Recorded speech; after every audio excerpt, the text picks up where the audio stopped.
She didn't call 911. She didn't scream. She didn't back away. She didn't do any of the things a person does when they find a bleeding stranger collapsed outside their apartment door at 2 in the morning. Her name was Sloane Whitaker. And in 28 years of life, she had never once let someone bleed on a floor she was standing on. She looked at him for 3 seconds. Then she went to get her kit. The man on the floor was watching her. Even like that, suit torn open at the side, one hand pressed flat against his ribs, blood dark and deliberate on the hallway tile. He was watching her the way certain men watch everything, like information, like inventory, like something being filed away before a decision is made. "I'm going to need you to move," she said. "Inside. Now." He looked at her for a moment. Then he moved. Inside, she pulled the lamp close and spread her kit on the coffee table and got to work. She didn't ask what happened. She knew what a gunshot wound looked like. She had done her clinical rotation in a county emergency room on the south side of Chicago, and that city did not leave you uncertain about what a bullet could do to a human body. She asked him if he was allergic to anything. He said no. She said good. She kept working. The room was small, and it was raining hard against the single window, and the bare bulb overhead threw more shadow than light. On the table between them, gauze, antiseptic, a suture kit she had assembled herself from a medical supply order she placed every 6 months because she was the kind of person who prepared for situations before they arrived.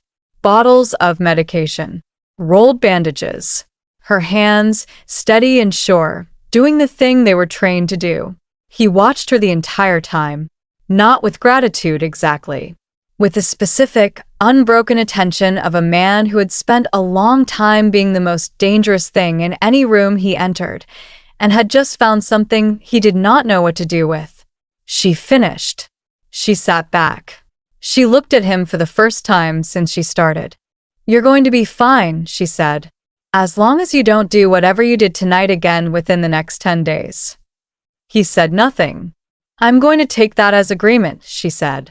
"Now, before we go any further, have you ever found yourself doing something that made absolutely no logical sense, and doing it anyway because not doing it was simply not something you were built for?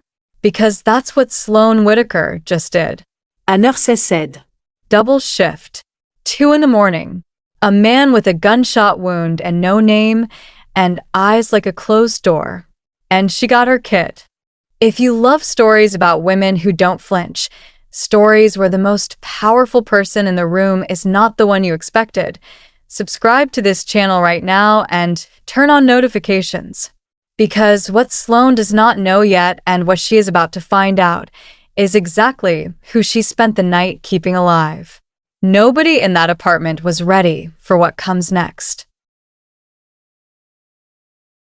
The second job ended at 11:47, which meant the bus, which meant standing on the corner of Halsted and Cermak in the rain for 9 minutes because the app said 4, and the app was lying the way it always lied on wet Tuesday nights when she needed it to be right. Sloane pulled her coat tighter and watched the street and did not check her phone again. Checking it did not make the bus arrive faster. She had tested this theory extensively, and the data was consistent. The bus came at 11:56. She got home at 12:31. The 4th floor hallway light was still out. It had been out for 6 weeks. She had emailed the super twice, called once, left a note on his door, and received in return a series of responses that all contained the phrase "getting to it," and none of which contained a working light bulb. She navigated the hallway from memory. 12 steps from the stairwell, 3rd door on the left, the slight drag on the bottom of the door that required the specific upward pressure she had learned in the first week.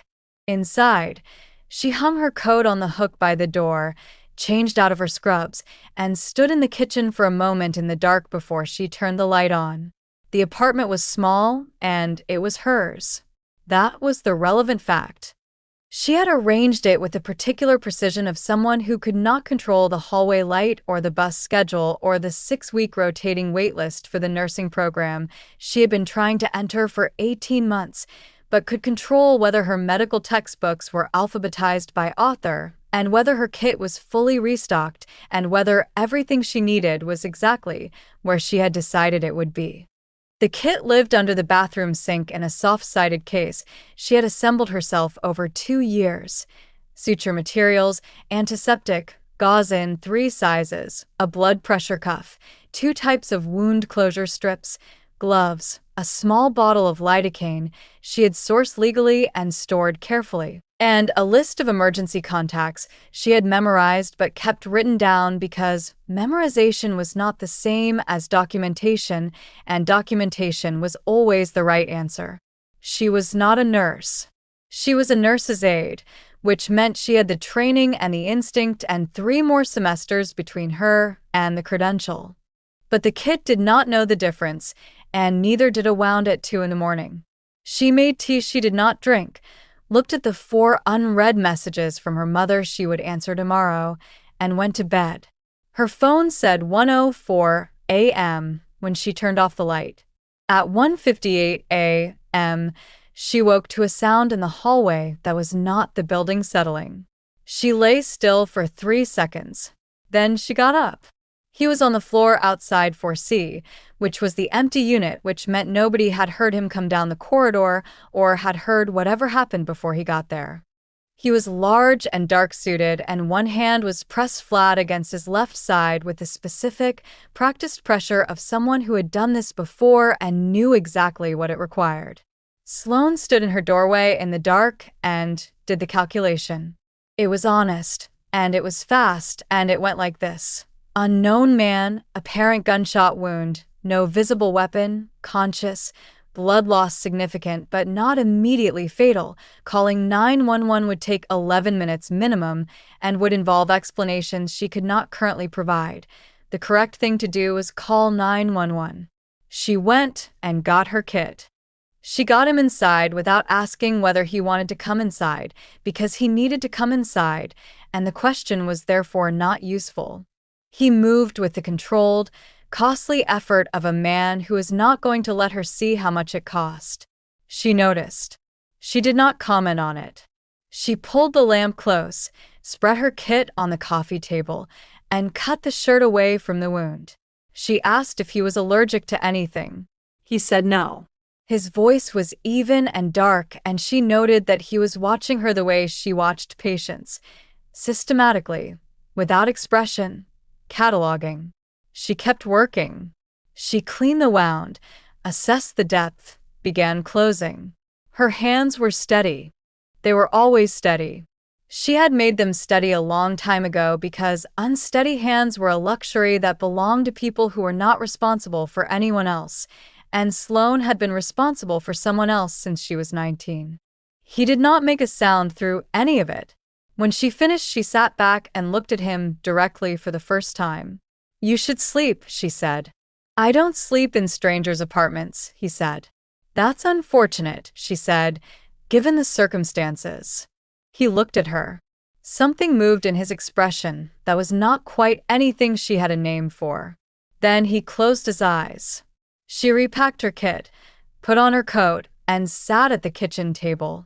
Not because she was afraid of him. She had made that assessment already, and the result was complicated but not fear, but because she needed to be ready to move if the situation changed, and being ready to move required being awake, and being awake was easier with her coat on and her kit beside her chair. The rain kept going against the window. She sat. She woke at 6:14 a.m. with her head tilted against the back of the chair and her coat still buttoned, and the particular stiffness in her neck that comes from sleeping upright in a kitchen chair for approximately 4.5 hours. The bedroom door was open. The room was empty. The leather chair where he had been sitting held the shape of him for a moment before it didn't. The floor had been cleaned. Not perfectly. There were 2 places near the table leg where she could still see the faint outline of what had been there, but deliberately. Someone had gotten on their knees in the dark of a Chicago apartment at some point between 4 and 6 in the morning and cleaned a stranger's floor. She looked at this for a moment and did not know what to do with it. On the kitchen table, a folded set of bills held flat by their own weight, and a torn piece of paper with a single line in handwriting that was small and even and entirely controlled. Thank you. No name. She had not expected a name. She looked at the money for a long time. It was more than she made in 2 weeks of double shifts. She knew this precisely because she tracked what she made in 2 weeks of double shifts, and the number was not a number that allowed for imprecision. She put it in the kitchen drawer, changed out of yesterday's clothes, and went to work. She did not think about it. She was very good at not thinking about things she had decided not to think about, which was a skill she had built deliberately over a number of years, and which served her well in the emergency room and in the nursing lectures, and in the phone call with her mother that evening in which her mother asked how she was, and she said fine, and meant it mostly. The lecture was on pharmacological interactions. She took notes in the neat handwriting she used for everything that mattered and asked one question that the instructor paused before answering, which was usually how she knew she had asked the right one. She ate dinner. She did the dishes. She sat at the kitchen table with her textbook open and did not read it for 4 minutes before she read it. When she went to bed, the money was still in the drawer. She did not touch it, but she knew the exact amount. She had counted it at 6:22 a.m. with the same hands that had closed his wound, and the number was in her head in the same place. She kept things she had decided not to think about yet but fully intended to think about when she was ready. She was not ready yet. She would be. It was there on Friday morning at 7:43, idling at the curb directly in front of her building in the specific way of cars that are not waiting for a parking space but for a person. Black, clean engine running. A man in a dark suit stood beside the rear door with his hands clasped in front of him and the particular stillness of someone who had been told to wait and intended to wait for however long waiting required. Sloane saw it from the second floor, landing through the window on her way down the stairs. She stopped for 1 second. Then she kept walking. Outside, the suited man said his name was Reeves. He gave her a card with nothing on it except a phone number. He said that Mr. Sterling would like to thank her properly, and that he understood if she preferred not to, and that he would wait regardless. He did not say how long he would wait. Sloane looked at the card. She had spent 3 days not researching the name she had read on the prescription label in the torn shirt pocket she found on her bathroom floor on Wednesday morning, a label she had noticed because she noticed everything and had looked at for 3 seconds before putting in the kitchen drawer beside the money. She had been deliberate about not researching it. The research happened on day 2, at the library computer on her lunch break at the hospital because the library computer was not connected to her name, and she was a person who thought about things like that. Maceo Sterling, 51. The kind of name that appeared in news articles at the edges of things, in the way of men whose actual activities were known, but not documentable. The kind of name that had a shape in the city, the way certain buildings had a shape. Everyone knew it was there. Most people looked slightly away when they passed it. She knew exactly who Mr. Sterling was. She looked at Reeves. He was looking somewhere slightly to the left of her face in the practiced way of men whose job requires them to be present without appearing to watch. She asked one question. He answered it directly, which she had not entirely expected. She considered the answer. It did not change the calculation. It completed it. She got in the car. The seat was warm. The windows were clean. The city moved past in the particular gray-gold way of Chicago on a cold November morning, the lake somewhere behind the buildings, the streets already filling with the ordinary weight of a Friday. She did not look at her phone. She looked at the city and thought about nothing specific, which was a thing she could do when she needed to, and which other people sometimes mistook for calm. It was not calm. It was preparation. The car pulled north and she let it. The office was on the 14th floor of a building in the West Loop that had no signage on the exterior and a lobby that contained a desk, a man behind the desk, and nothing else. The elevator required a card. Reeves had the card. Sloane noted all of this the way she noted everything, without expression, without comment, filing it in the place where she kept things that might matter later. The office itself was large and clean-lined and almost entirely without warmth. No photographs. No plants. A desk that held three things in precise positions: a phone, a closed folder, a glass of water. Floor-to-ceiling windows with the city laid out below them like a map of something. Two chairs across from the desk and a low table between them with nothing on it. Maceo Sterling was standing at the window when she came in. No suit jacket. White shirt, untucked on the left side where the bandage was, the fabric pulling slightly over the dressing she could see the outline of. He turned when she entered. He looked the same as he had in her apartment, which was to say, he looked like a man who occupied whatever room he was in differently than other people occupied it, more deliberately, with a cleaner sense of the edges. He thanked her. The words were precise and unhurried, and cost him something, which she noted because she was good at reading what things cost people. She said she would have done it for anyone. He said he knew. She said she was not sure what that meant. He said he was not sure either. A beat. Like a man who had started a sentence from habit and arrived at honesty by accident and was deciding whether to stay there. He stayed there. She looked around the office once, the full slow circuit she used when she entered a new clinical space, reading the room for what it contained, what it was missing, what the arrangement of things said about the person who had arranged them. He watched her do it. He did not redirect her or fill the silence. This was either very confident or very deliberate, and she suspected it was both. The office said, "Control." It said, "Nothing unnecessary." It said, "A man who removed sentiment from his environment because sentiment was a variable he had decided not to manage." She looked back at him. She asked her question. She had prepared it on the drive, and it was specific and direct, and not the question most people would have asked, which was the point. He looked at her for a moment. Then he gave her 4 words that were not an answer to the question she had asked, but were an answer to the question underneath it, which meant he had heard both questions, which meant he was paying the kind of attention that most people did not pay. She nodded once. She picked up her bag. She left.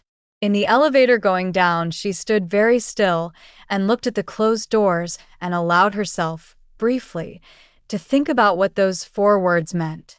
Then she put it away. She had a shift in 2 hours. She had a lecture at 7. She had a life that was entirely hers, built by hand, and she was not going to be careless with it. She stepped out into the lobby. She walked back into her day. She noticed the car on Monday morning and again on Thursday.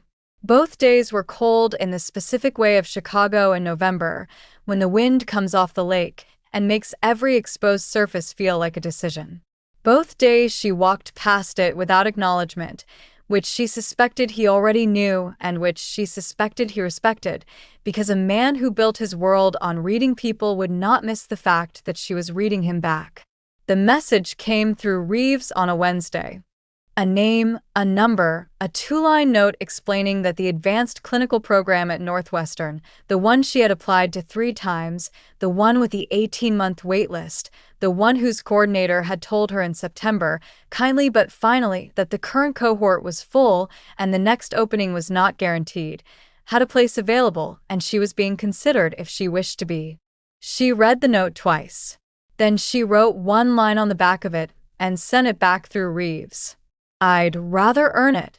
She did not hear anything for 3 days, which she spent working her 2 jobs and attending her Thursday lecture and not thinking about the note or the program or the 4 words in the 14th floor office. She was very focused during those 3 days. Her nursing instructor asked if she was all right. She said yes. She meant it. On Saturday morning, Reeves called. The program had reviewed her application materials, her clinical evaluations, and her examination scores, all of which were on file. They had found on that review that she had in fact already met the admission criteria some months ago. The coordinator would be in touch directly. She sat with this for a long time. He had not manufactured the result. He had found a way to make what was already true visible to the people who needed to see it, which was different, and she understood the difference precisely, and the precision of it was the thing that made it harder to put down than a simple favor would have been. She called the coordinator. She was accepted. The cohort started in January.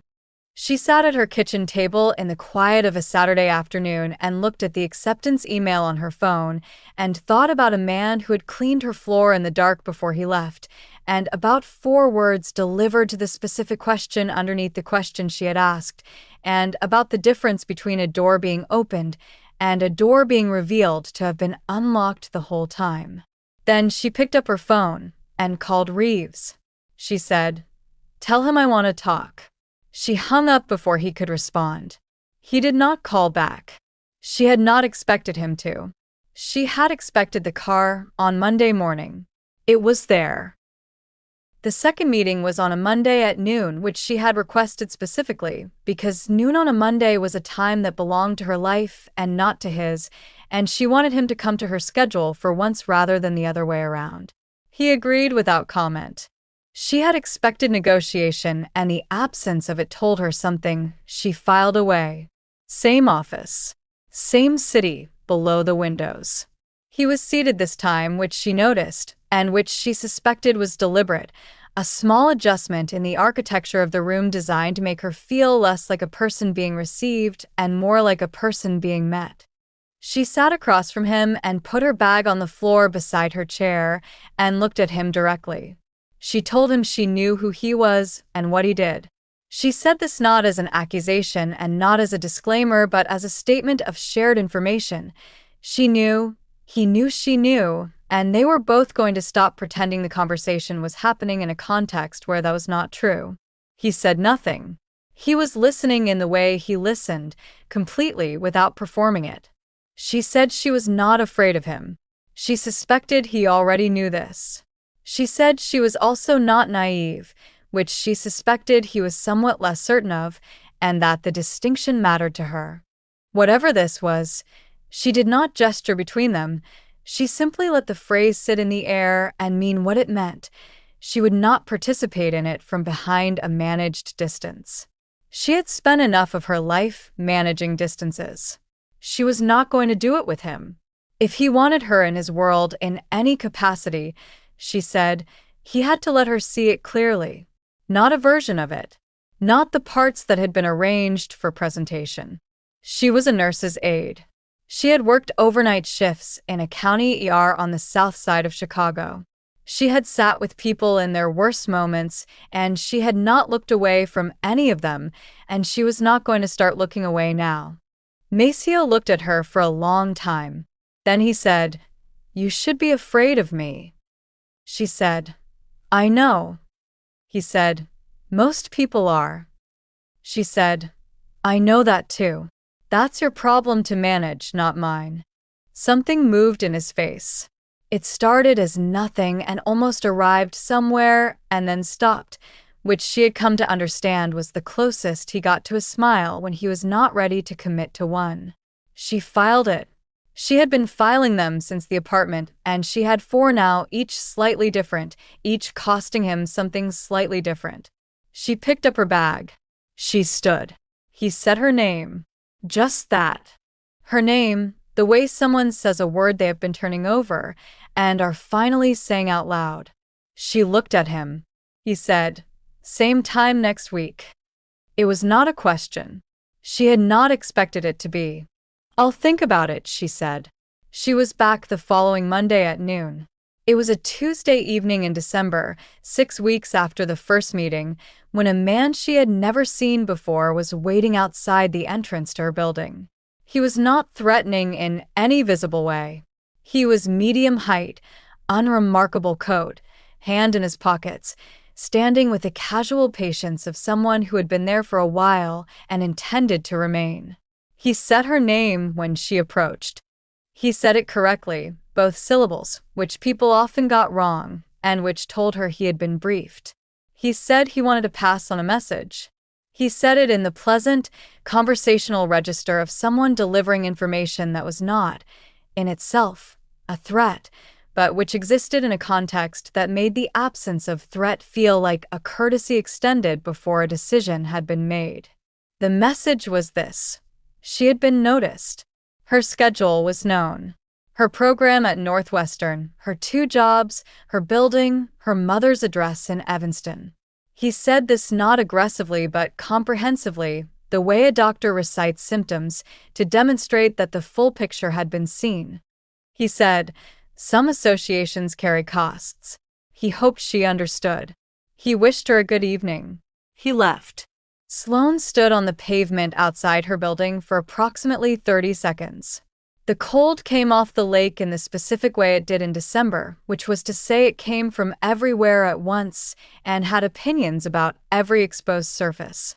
Then she went inside, went upstairs, sat at her kitchen table, and called Maceo directly. Not Reeves. Him.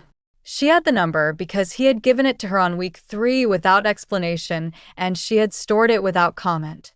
He answered on the second ring. She told him what happened.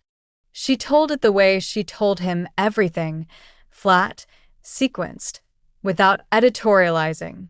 She gave him the physical description, the exact wording, the duration, the direction he had left in. Maceo was quiet for a moment when she finished. She said, "I'm not calling because I'm scared." He said, "I know." She said, "I'm calling because you should know I can handle it. And because I'm not going to pretend it didn't happen, which I think is what someone in your world might be inclined to suggest I do." He said, "Yes." She said, "I'm not going to do that." He said, "I know that too." She said, "Good." And hung up. She sat at the table in the quiet of her apartment and listened to the buildings settle around her. She was not afraid. She had done the honest inventory, and the result was not fear. It was something more like clarity, the specific sharpness that comes when a situation that has been theoretical becomes actual, and you find out, finally, what you are made of when it does. Across the city, Maceo Sterling sat in his office in the dark for a long time after. His phone was on the desk in front of him. He did not make the 3 calls he needed to make. He sat with the specific quality of a man who has just discovered something about himself that he was not prepared to discover, which was that there was one person in the city whose voice on the phone at night made the room feel different, and that he had not protected her from the thing that made that dangerous. He picked up the phone. He made the calls. She came on a Thursday evening without telling him she was coming, which meant she got past the lobby because Reeves was on the door and Reeves had apparently been instructed at some point to let her through, which was a detail she noted and did not comment on. The office was dim. One lamp on. Maceo at the window again, which was where he went when he was thinking, which she had observed across enough visits to have mapped the correlation. He turned when she came in, and his expression did the thing it did when she arrived unexpectedly, a fractional adjustment, the briefest recalibration, gone before most people would have caught it. She sat. She put her bag down. She had her nursing notes notebook with her, the one with the blue cover, and she set it on the low table between them, and did not open it. She said she had done the calculation. She had written it down, actually, in the back of the notebook, in the same handwriting she used for things that needed to be accurate. She had listed what she knew, what she felt, what staying would cost, and what leaving would cost, and she had been honest about all of it in the way she was honest about clinical assessments, without softening the numbers to make them easier to look at. She said, the thing she was afraid of was not him. She wanted to be clear about that because she suspected he had decided it was, and she did not want him making calculations based on incorrect data. What she was afraid of, she said, was what she might give up of herself to remain close to him. Not because he would ask for it. But because proximity to a world like his created a gravity she could feel already, and she had worked too hard and too long on the person she was to let gravity make decisions for her. She looked at him. He was watching her with a full, careful attention he brought to things that mattered, not the cataloging attention of the first night, but something different, something that had no operational purpose and existed entirely in the register of one person being present for another. When she finished, he was quiet for long enough that she thought he might not answer. Then he said something she did not expect. Not a declaration. Not a reassurance. Not any of the things a man in his position might have been expected to produce. He said that the last time he had been in a room with someone who required nothing from him except that he be honest was a long time ago, and that he had not understood until recently what it had cost him not to have that. And that he did not have the right to ask her to bear the weight of his world, but that he was asking anyway, because she was the only person he had encountered in a very long time who he believed could hold it without disappearing inside it. He said, "I know what that costs you. I know what I am." I'm asking anyway. The room was very quiet. The city moved outside the windows, indifferent and enormous. Sloane looked at him for a long moment. At the man who had cleaned her floor in the dark before he left, who had heard the question underneath her question, who had found a door that was already unlocked and shown it to her without taking credit for the opening. She nodded. Not everything. Not a resolution. A beginning, chosen by both of them, with full knowledge of the cost, which in Sloane Whitaker's experience was the only kind of beginning worth making. She picked up her notebook. She stood. She looked at him one more time. "I have a shift at 6 tomorrow," she said. "I'll need to leave by 5:30. Something arrived on his face this time. Not almost. Actually. "I know," he said. She believed him.